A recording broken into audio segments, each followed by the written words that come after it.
মার্কিন president Donald Trump কাতার সফরে গিয়ে নতুন চুক্তিতে আবদ্ধ হলেন যুক্তরাষ্ট্র ও কাতার। বুধবার কাতার সফরে গিয়ে প্রেসিডেন্ট ট্রাম্পের সঙ্গে চুক্তিতে স্বাক্ষর করেন আমির Sheikh Tamim bin Hamad Al Thani. যুক্তরাষ্ট্রের কাছ থেকে ১৬০টি জেট বিমান কিনবে কাতার। মার্কিন কোম্পানি বোয়িং থেকে কাতার এয়ারওয়েজের জন্য এসব জেট বিমান কেনা হবে। এর আগে সৌদি আরব থেকে উপসাগরীয় অঞ্চলের তেল গ্যাস সমৃদ্ধ দেশটিতে গিয়ে বিলাসবহুল সংবর্ধনায় সিক্ত হন মার্কিন প্রেসিডেন্ট ডোনাল্ড ট্রাম্প। কাতারের জেট বিমানবহর ট্রাম্পকে বহনকারী এয়ারফোর্স ওয়ানকে গার্ড দিয়ে নিয়ে আসে। বিমানবন্দরে ট্রাম্পকে স্বাগত জানান কাতারের আমির।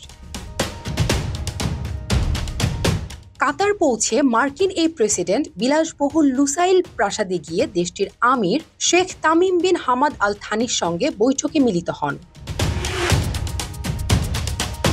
এর আগে মার্কিন প্রেসিডেন্ট ডোনাল্ড ট্রাম্প কাতারের রাজপরিবারের কাছ থেকে একটি বিলাসবহুল বোয়িং জেট উপহার হিসেবে গ্রহণের পরিকল্পনা করেছেন। বিমানটি প্রেসিডেন্টের সরকারি বিমান এয়ারফোর্স ওয়ান হিসেবে অস্থায়ীভাবে ব্যবহৃত হবে।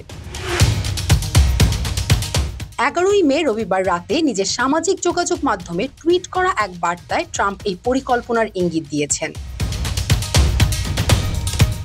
তবে বিষয়টি নিয়ে উদ্বেগ প্রকাশ করেছেন ডেমোক্র্যাট রাজনীতিক ও গুড গভর্নেন্স কর্মীরা। তাদের মতে কাতারের পক্ষ থেকে এ ধরনের উপহার গ্রহণ করা অনৈতিক এবং যুক্তরাষ্ট্রের সংবিধান বিরোধী। ব্রিটিশ বার্তা সংস্থা রয়টার্স এই খবর নিশ্চিত করেছে।